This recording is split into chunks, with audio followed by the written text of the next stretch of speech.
And you're on mute, Sherry. Thank you. Too many mute buttons.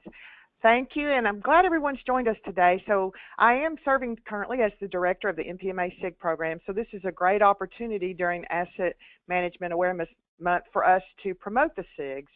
I can tell you that we do understand through NPMA that we all have similar characteristics as asset management professionals. So we all kind of speak the same language, but we also acknowledge that we all have specific challenges because of maybe what we do, our business sector, or a particular functional area that we have. So what NPMA has tried to do is to promote a SIG program where you can have forums and relationships, networking with others in your particular sector or functional area, and you can have discussions, have meetings, a lot of different formats for networking with those people. So what we've done today is we have invited 4 of the leaders in the SIG programs. We'll introduce each one to you. These people are the chairs of their SIGs, so they're great resources. Hope that you take this opportunity to ask questions or reach out to them. I'll introduce each one, and each one has brought at least one topic that is kind of a current topic in their sector or their functional area. So we'll spend 10 minutes on each topic, and then at the end we'll have just a little wrap up, and I'll show you the SIG website and how easy it is to join the SIGs. So we'll go ahead and start. So first of all, it's my honor to introduce Angela Cooper. She's CPPM with Department of Veterans Affairs, and she's the Federal Cig Chapter. So Angela, I'm going to ask you to unmute yourself and present your topic. Great. Thank you, Sherry. My agency is in the process of contracting out our reporter survey program in an effort to bring closure to our many outstanding over 60 days reporter surveys for lost, damaged, stolen items. We have obtained authorization to hold responsible individuals accountable who fail to safeguard government assets. Trust me, this was not an easy task. So my question to the community is, how do you process and report reporter surveys for your agency and/or organization?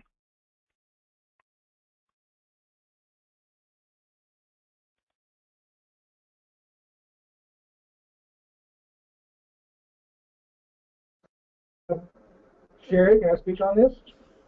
Absolutely, yes. My name is Rick Dillard. I'm with the MD Anderson Cancer Center here in Houston, Texas. As a state agency, we do our annual inventories and we get our reports of missing and stolen property each year. We simply put all that information together, report to the state controller's office, and we share the results with our senior management so they can understand where some of our problem areas may be. But the word holding individual accountable, you're right, that is not an easy task. What we have done, though, is at least our computing assets, we've identified an individual responsible for each computing asset that we can, because we've actually prioritized some of our assets to find out which ones are going to get us in the most trouble if we can't keep up with them, and it's our IT equipment. So we now have an IT assigned to each computer. For example, if I'm using a computer, it's assigned to Rick Dillard. So the whole system knows it's my computer, so it's not one of those, well, I don't know who owns it. It was my computer, which actually helps because when we're looking for these things, we can do this ping electronic notification of the information that's on the wire. And if we find it, or we can't find it, at least we can find out when its last login ID was, and that helps tying it to an individual. Has that somewhat provided some feedback? Ms. Cooper? Oh, absolutely. Absolutely. It's like a discovery tool, correct? Yes. Yes, perfect. Absolutely perfect. Anyone else?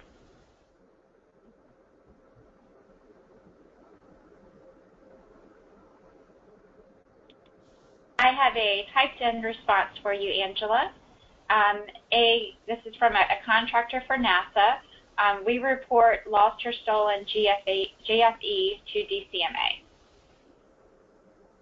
Oh, interesting. Okay. So I guess that will coincide with what's in the terms of the contract as far as government-held property in the hands of the contractor. That makes sense. Thank you. I have a comment to be unmuted. So, Brian, you are unmuted. Brian? Yes. Can you hear me? Yes. Can you hear me? I can. You may speak. Yes, we based on our contract, we do have DCMA contracts, and we report our loss damage reports through the e-tools to DCMA. I do have a question though. If based on the FAR, sometimes the contractor is not responsible for the equipment, depending upon what happens, but we still have a responsibility to report loss and damaged property. I was just wondering how others handle that, if we expect to receive some communication back from the client once we submit the loss damage report, if we should expect to receive something back in all cases or not. This is Rick Dillard again. I can tell you that when we submit our forms, we do ask if negligence was or was not involved. And that's where we get the accountability piece. For example, believe it or not, some people will actually be honest when they fill out the form and admit that they left the laptop on the hood of their car as they drove away from the airport. That is obviously a case of negligence. And in the state of Texas, we can actually hold that individual responsible for replacing the item if it was found to be due to their negligence, that it was damaged, lost, or stolen. We don't get a lot of those, but occasionally we do, and it's up to the Attorney General's office to actually go after them for restitution if needed. Hope that helps with some of your feedback.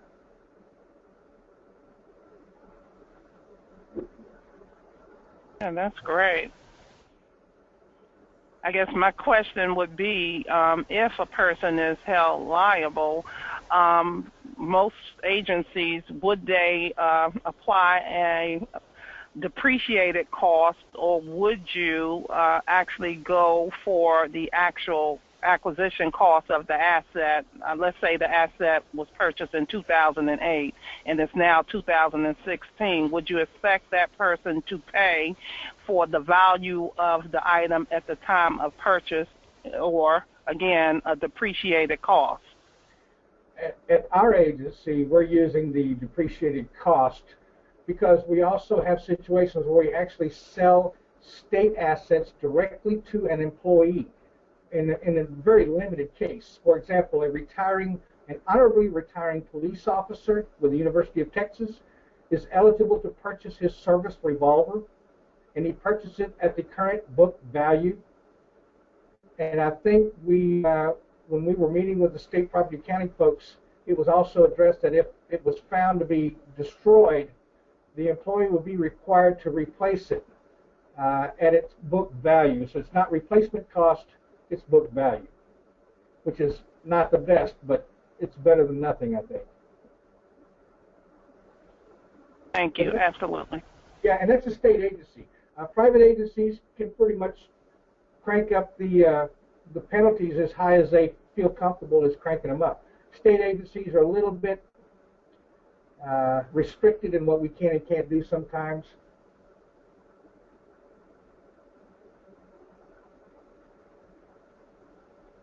Okay, very good.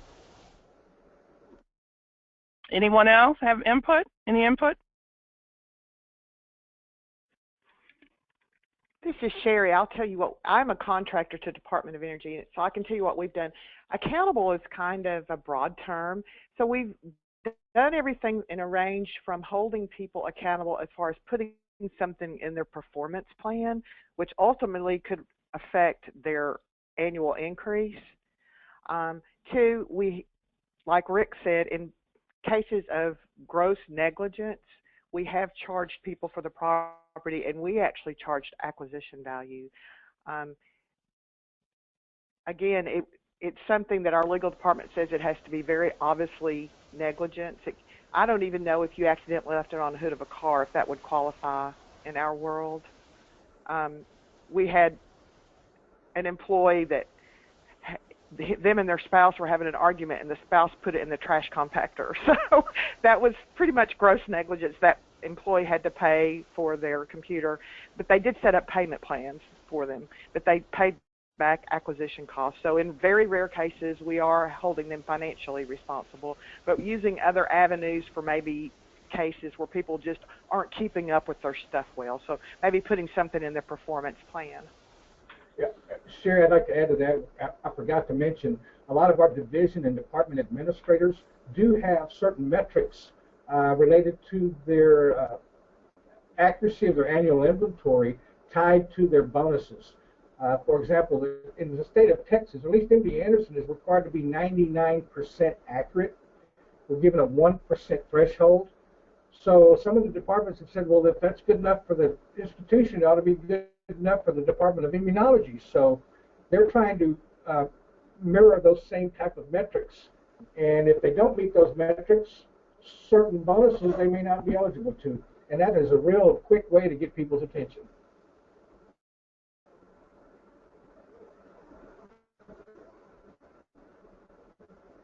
Right. Yeah, that is correct.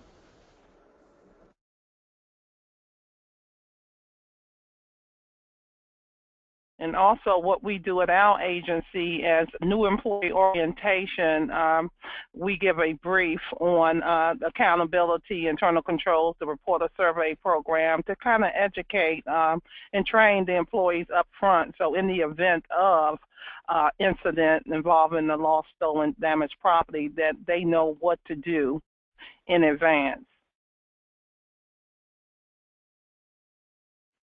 So excellent information. Do you have any other comments, Jessica, that are showing? We're all clear. Thank you. Okay. Well, thank you, Angela. That was great conversation. So I'm going to go ahead and move on. Now I want to introduce to you, and I see where I misspelled your name, Sean. I apologize. It's really Sean, not Son McGaw. He's CPPM with Northrop Grumman, and he is the co-chair of the Contract Property SIG. So, Sean, if you'll unmute yourself. Okay, I think I'm unmuted. And that's unusual. It's usually my last name people misspell. So you caught me off guard there. But first, let me just say thank you, for giving me a chance to share a couple topics that are going on in the contract property SIG right now. And I love the first topic. Just to give a quick couple words about the first topic, you just saw kind of in short what is so great about SIGs is you just get a question out there and the community responds. It's not really important what it's just that you have a problem and you just put it out there for people to share. And I'm going to give you a couple examples of how that worked here in the contract property SIG. First example I have up there is a question we had regarding the GFM dollar threshold. Some people, you might say that right there, and already you might have some ideas of where this question came from and how it may have been answered. But I'll kind of give you a brief on how the question was posed in our SIG and how it was responded to.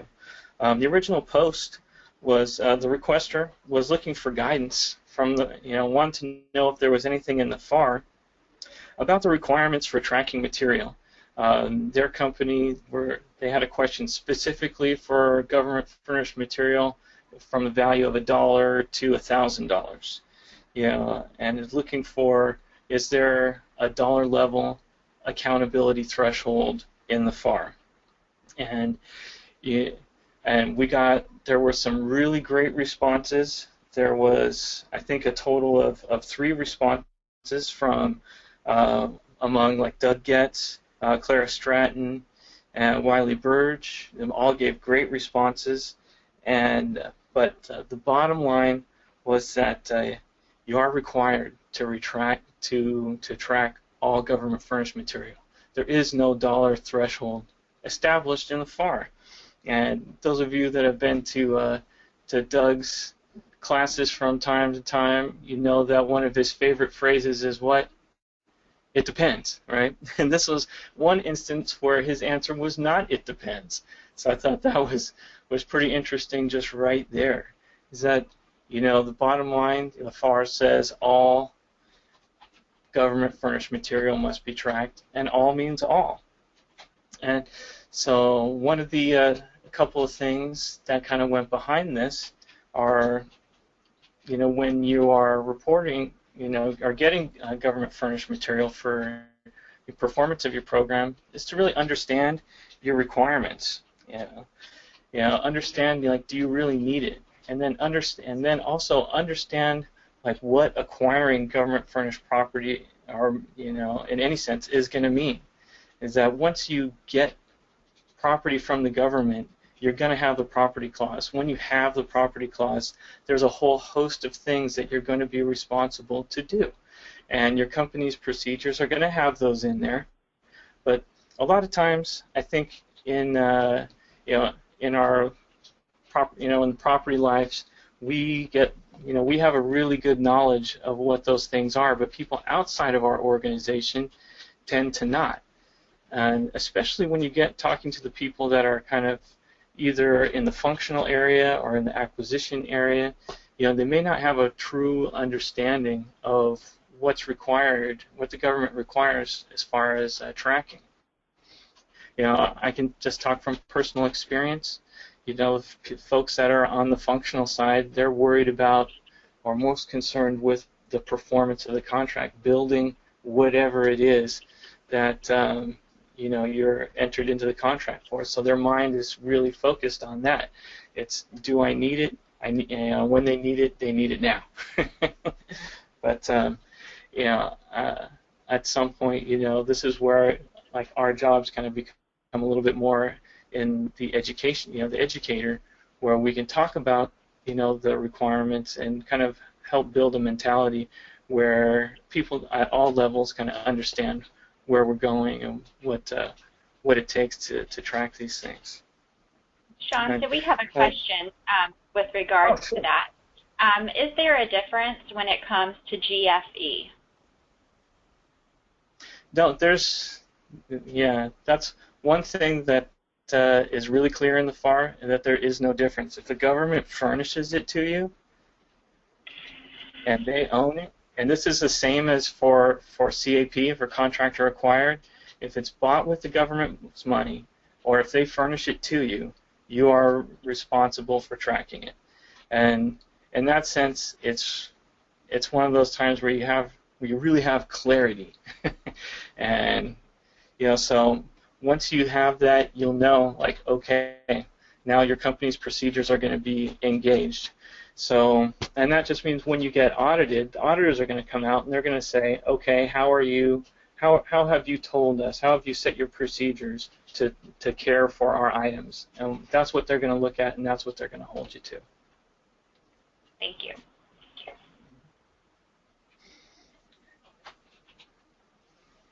And yeah, one of the things, you know, is a concept.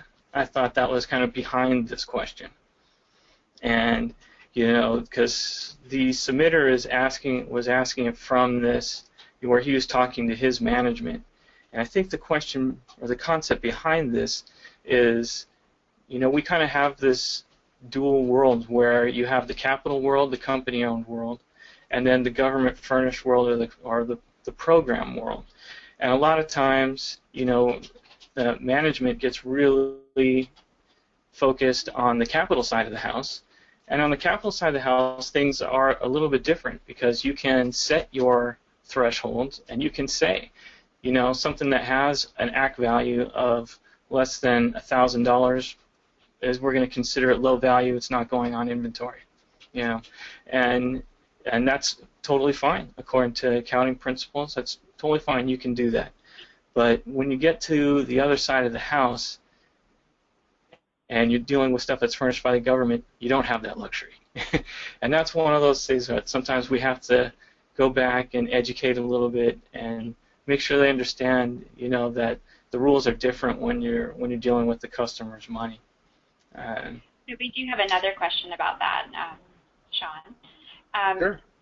So the question is, should items loaned via Property Pass to an individual be tagged and tracked?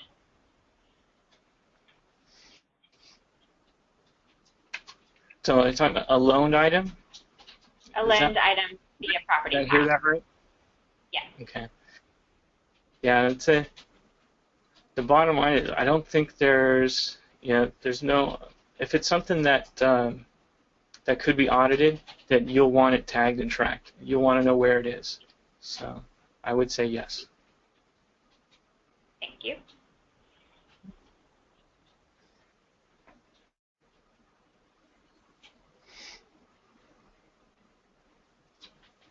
Yeah, so that's pretty much all I had for that topic. I can.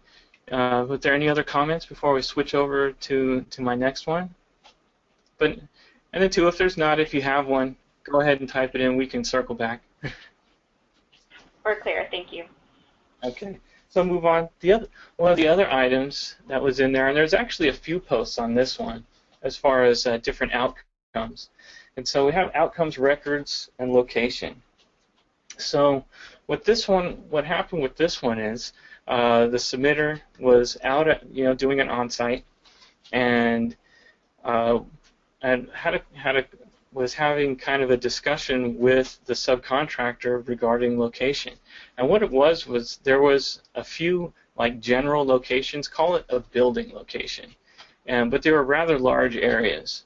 And what happened was he went out there, they did the audit, they were able to find all the samples for the audit, but the auditors felt like the location itself was too large and should have a more specific location, even though they were able to locate the items in a timely manner.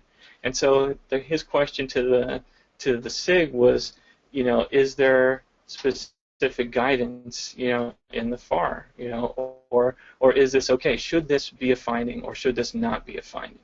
And there were a lot of really great comments on this. And that's where it says, what constitutes a defect? And we had responses that were kind of all over the map on this one. That's why I kind of chose it, because it really comes down to, this is one where there isn't kind of a one-size-fits-all answer. It's really going to be depending on your specific situation and how you have told, what your procedures have said is you're going to do as far as locating items. We all know that there are, location is a required field, and you are required by the FAR to put in at least a building location, a general location. But after that, there isn't a specific guidance in the FAR. But in this case, the auditor felt like there should be, the area was large enough, there should have been a more specific location. And the general feeling of the responders was that in order to mitigate risk, that it would be beneficial for the subcontractor in this case to have a more specific identifier in there. I think what they had put was they had like a general area, which was I think these things were airfields, and so they had like West Field or North Field, and that was the location. But based on their culture, they were still able to, to retrieve the items in a timely manner when the audit happened. But I think in the end, I didn't think the responder didn't put what the final outcome was, but in the end, I think that's where our panel, or where the SIG community weighed in and said that it would be definitely a benefit to mitigate the risk to get a more specific location in there. So we do have another question for you, Sean. Sure. Yeah. So regarding tagging GFM or GFE, if items were shipped in a container, could the container be tracked without tracking each of the individual items, especially if they are small items? It's generally a good idea to track the container. I mean, that's something we have a big issue with, just on a personal note here, because the containers travel without the items. especially if you're talking about tooling. And if there is an expected time where the container is going to be residing somewhere, like in an alternate location than the items it was packed in, it'd probably be a good idea to track it. Because the last thing you want is to have, to be looking for it and not be able to find it. If you're going to be having these items for a limited time, if they're furnished to you by, say, a prime contractor, and some work's going to be done, and then the items are going to be repackaged and sent back, you'll definitely want to know where that container is. But as far as being required to track it, I don't know if there's a requirement to track that container, but you'll definitely want it. You'll want to know where it is. How about the smaller items within the container? Do you think those need to be tracked separately as well, or just the container itself? If they're durable and not going to be consumed, they should be tracked. And there should be adequate documentation with the receipt, that to create tracking records for them. If they don't come with tags, from wherever they're being furnished from. But the receiving documents should be adequate to use as acquisition and get them into your tracking system. Great. And we have a completely separate question. Are there Sure. description standards when establishing a record? That's a great question. Where's Skip Adolph?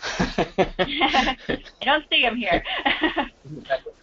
So this is right up his alley, and I'm kind of taking this from the point of view of having a standard nomenclature for items, and that is there isn't a specific standard per se, but as a company, it's a good idea to create one that's so your descriptions are homogenized, because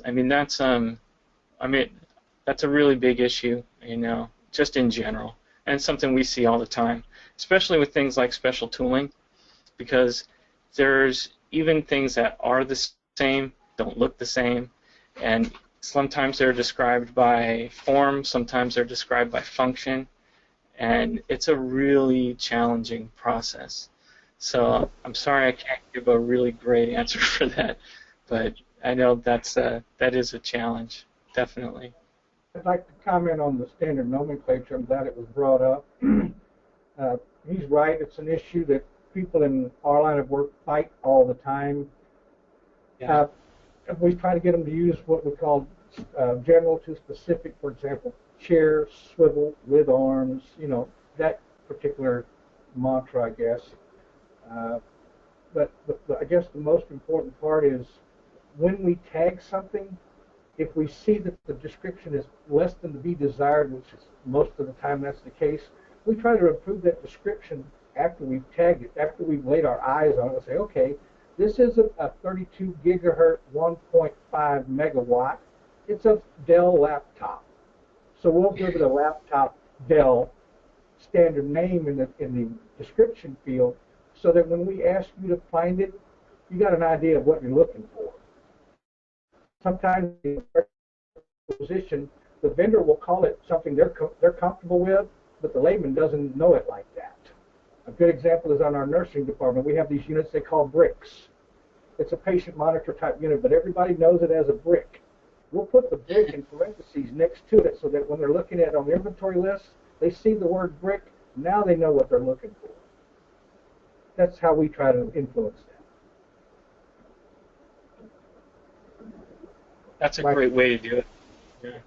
And using the nomenclature that's specific to your area, using familiar terms, is a great way to go. That's some great input.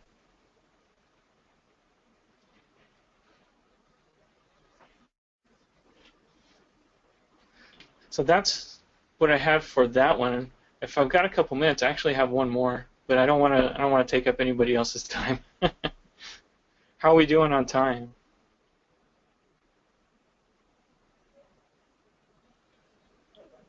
Sherry?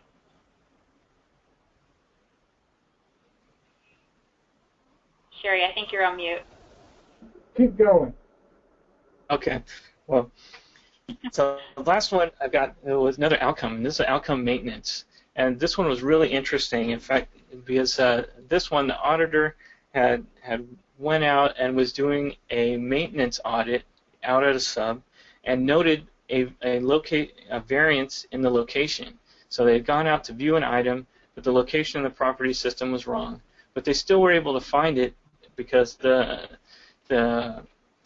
location in the maintenance system was correct. So, and their question was, should this be a finding, and how should I note it? And there were a lot of really great responses on this one. And one of them, again, Doug Getz weighed in, Kathy McFarland weighed in on this one, Angela Rosario weighed in on this one. A lot of really great input. And what kind of came back was, if it's a maintenance audit, then any findings should really be limited to the scope of maintenance. But the fact that there was an incorrect location, you could still note it as an observation, noting that that the record was incorrect, with regards to location, but that it shouldn't be a finding for the maintenance outcome. And there were a lot of really good responses, with some input other than that, say to just talking about the process and as far as what does their procedure say as far as their maintenance system updating their property system of record.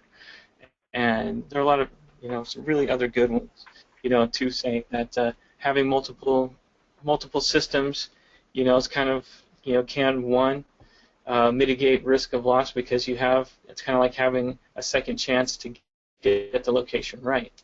But then on the flip side of that, having multiple systems sometimes those systems are blind to other people. Not everybody, will either know about a system, or even if they know about it, they might not have access to it.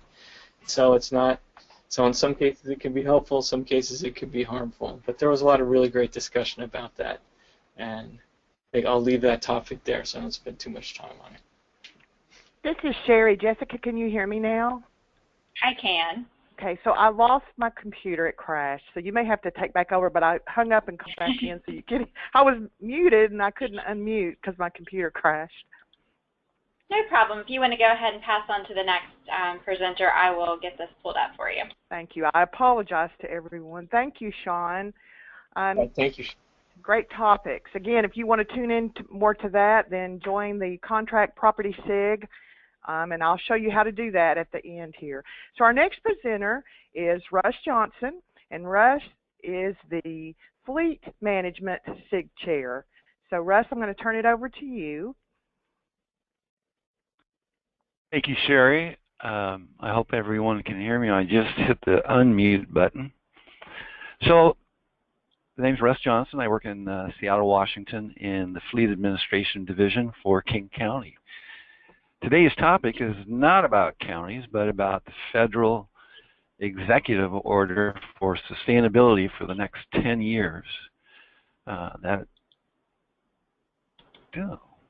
Okay, my screen doesn't look right, but there. It will in a minute. Okay, thank you, Jessica. And you're there. Yep. So, I'm not an expert on fleet matters, especially at the federal level, but this executive order not only covers fleets, it covers sustainability for buildings, but it is very specific in its goals for the next 10 years for sustainability and reduction in fleets, unused fleets, utilization of fleets. Before I get too far into this, so I noticed at the poll at the beginning, 30% said they were not involved in SIGs. Well, I look at this as a great opportunity. It's really more of a network, and talking about Sean's last topic, we merged with another agency, and this goes to nomenclature, and we were in a headlock with some accounting people over the description of pumps. They were talking about what the pump pumped, and we were talking about what operated the pump. So when they said it's a gas pump, they were thinking of the gas station, and we're going, no, it's a gas operated. Anyway, it was a nightmare. It's always going to be there. So this executive order, I say, is more than ambitious. It is, my terms, aggressive, and I'm hoping there's some fleet people out there on the line. Otherwise, it's going to be a bit of a one-way conversation. Here in King County, we probably started getting aware of the environment in 2005 and started off kind of a informal competition between the county and the city of Seattle was who could buy the most Priuses. And we were scrambling to get grants from the DOE to buy Priuses and to buy plug-in stations for Nissan Leafs. And then about 2012, we said, you know what, we should really be tracking the greenhouse gases. And that's where we backed off with counting vehicles. But in this executive order, they're actually saying that you will have 20% of all your new passenger vehicles by December 31st, 2020 will be plug-in or hybrid. And then 5 years later, all new vehicles will be at 50% plug-ins or hybrids. This executive order not only names names, it tells who in each agency will be accountable. They will have a scorecard. They will do annual reports. It is very, very aggressive. Jessica, if there's anyone out there that has any questions, I can talk a little bit to the specifics, but my hope was to get some input from agencies, federal agencies, that are having to deal with this, particularly the GSA.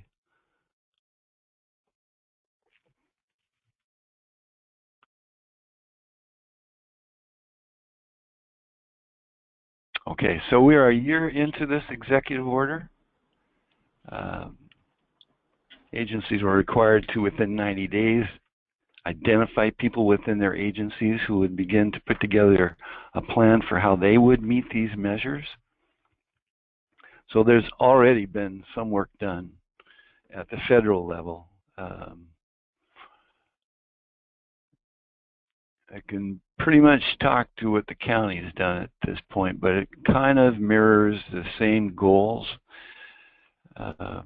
Yet our goals are focused on reducing greenhouse gases, and so we have a target of by 2020 to reduce our metric tons of carbon dioxide equivalents by 2,700 tons. I know that doesn't mean much to the average person, but 120 gallons of gasoline burnt equals 1.1 metric ton of carbon dioxide. So we've gone. Oh, good. Question for the floor to do some clarification. Executive Order 13693. Is this a specific to the property section of the FAR, or is it just a standalone executive order? It is a standalone executive order addressing sustainability for the next decade. It not only focuses on fleet operations, it also focuses on building construction, saving operating costs within buildings. It targets energy, environmental, water, fleet, buildings, and acquisition management. So GSA has a big part of this executive order. It's standalone. Great, thank you. This might have been a better question or topic for the actual online SIG, where we could get more feedback from the members of the SIG. I think it was a great topic, Russ. I appreciate you presenting. So in the interest of time, we'll move on to the last one, and I will introduce to you Rick Dillard. Rick is a CPPM. He is the co-chair of the University, College, and Nonprofit SIG. So, Rick? Yes, ma'am. How are you? I'm good. How are you? Doing great. Yes, I was asked to provide a topic, and Frank Gonzalez better be out there somewhere, by the way. If he isn't, I'm going to shame him. We're talking about computing devices. The reason I brought this topic up, a couple of years ago, we were on the front page of the papers for the wrong reasons. Data.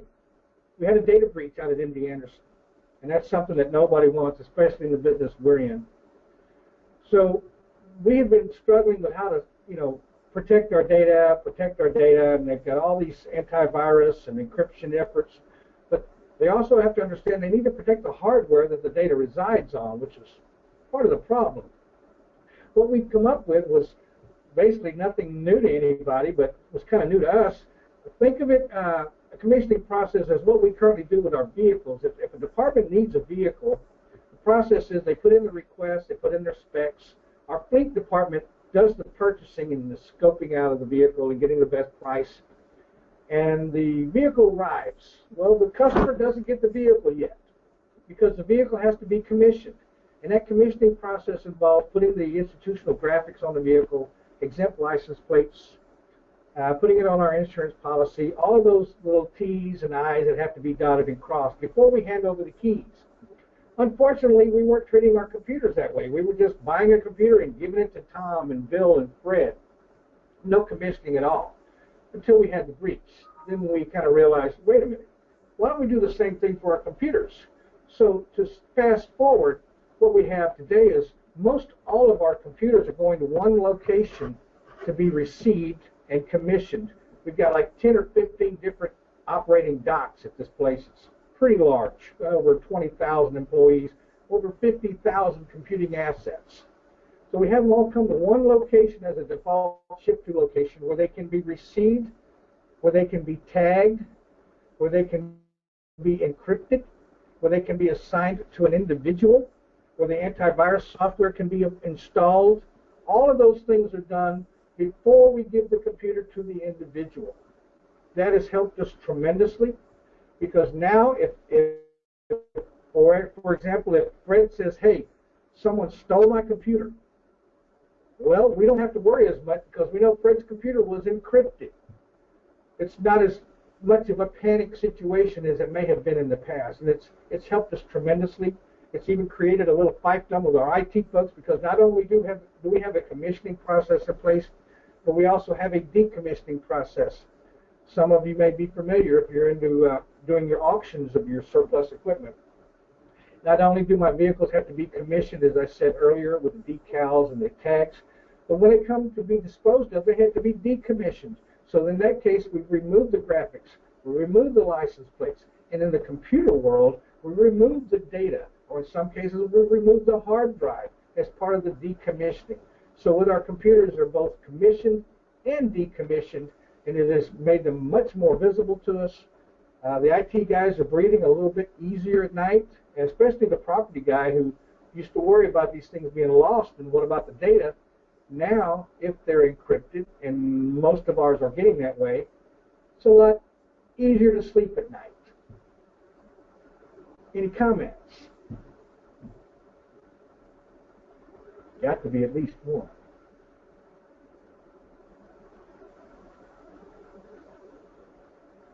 Someone talked about earlier about how we have this accountability issue. This addresses the accountability for our computers because, as I said, during the commissioning process, it is assigned to an individual. Now, not every computer is assigned to an individual because we have computers that are shared by many nursing staff. But we have what we also call a property officer network at the institution, where each department has a property champion that we've established.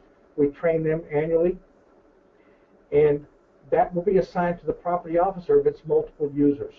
But most of the time, people have a computer on their desk, it's assigned to the individual using it. and that's helped with our accountability issues as well.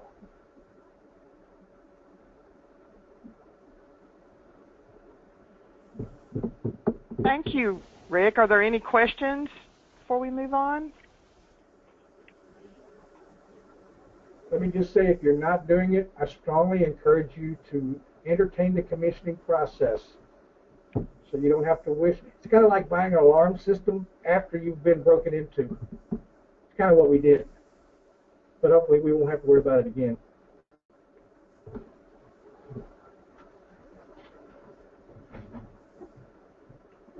Thank you. Jessica? Actually, we just had a question come in for Rick. So, Rick, you're back on. My question for you is the commissioning of a computer with encryption a policy or FAR requirement? It's policy. We don't, this is a state agency, we're not dealing with the FAR world. It's an institutional policy. Thank you. You're welcome.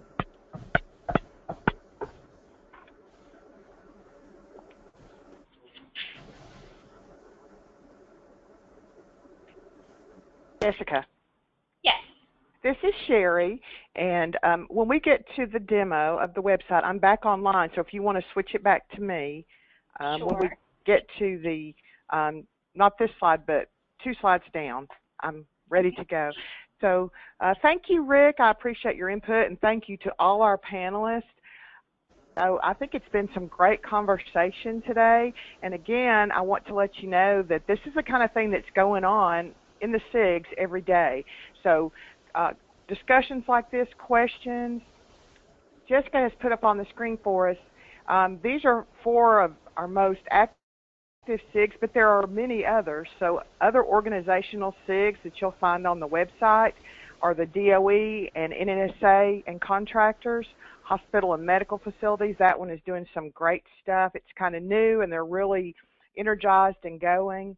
NASA and contractors, state and local government, and I have the University College and nonprofits on here because we didn't get their topic until a little bit later, but you heard from Rick just now on that one.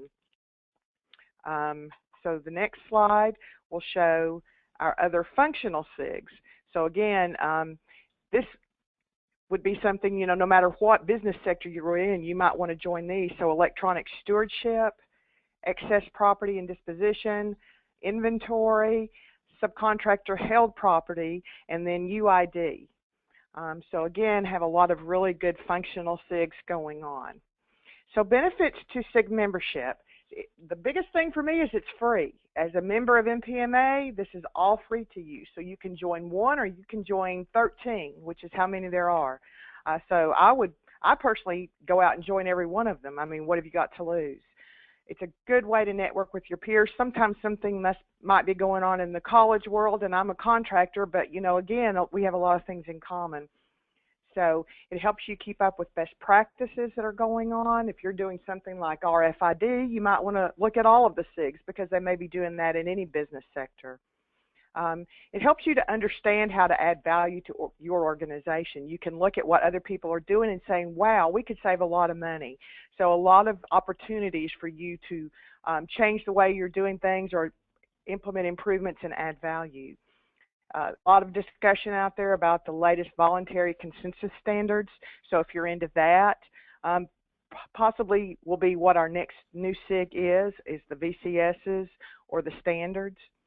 And then again, increase awareness of the ever-changing regulations. We know things change constantly. If there's one thing we can be sure of, it's things are going to change. So you can, again, network with your peers on that. So Jessica, if you can switch over to me and kind of let me know when you can see my screen. You're good. Thank you. Okay. So I just want to give you just a very quick demo so you'll know how to get to the SIGs. We're almost out of time, but I have already signed in. So you sign into the SIG, and this will be the page that you come to when you sign in. This is your personal profile. To get to the SIGs, you would go under Groups, and then the very bottom item is SIGs. And here you'll see a list of all of the SIGs that are available. I I was a member of all of them. No hard feelings, Russ, but I unjoined your SIG before this webinar so that I could go back out and join again. So I want to show you, if you click on a SIG, this is what you'll get. This is their homepage, and this is how easy it is. All you have to do is click Join SIG. Are you sure? Okay. And now I am a member of the Fleet Management SIG. So that's how easy this is. So go out and join all of them if you want to. Welcome back, Sherry. Thank you. I missed you. So I want to show you, I'm going to go to the Contract Property SIG. Again, you heard from Sean earlier. And just show you a couple of really quick things.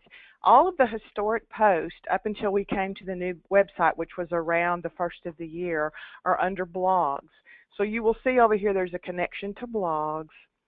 And if you will click on the archive topics, you'll see all of these different topics that were going on. So you can still get to those. I don't think they're gone because we changed websites. So everything old is there, old being prior to this website. All the new posts since this website are going to be under forums. So if you click on the forums tab and then the discussions, you will see all of the newest discussions. I'm not going to do a full demo of this site. Go out there. Again, it's pretty simple to run. Go out there and play with it, but join the SIGs. Again, if you click on these, you'll see there's some good information going on. Very easy to go out there and respond or add a new discussion.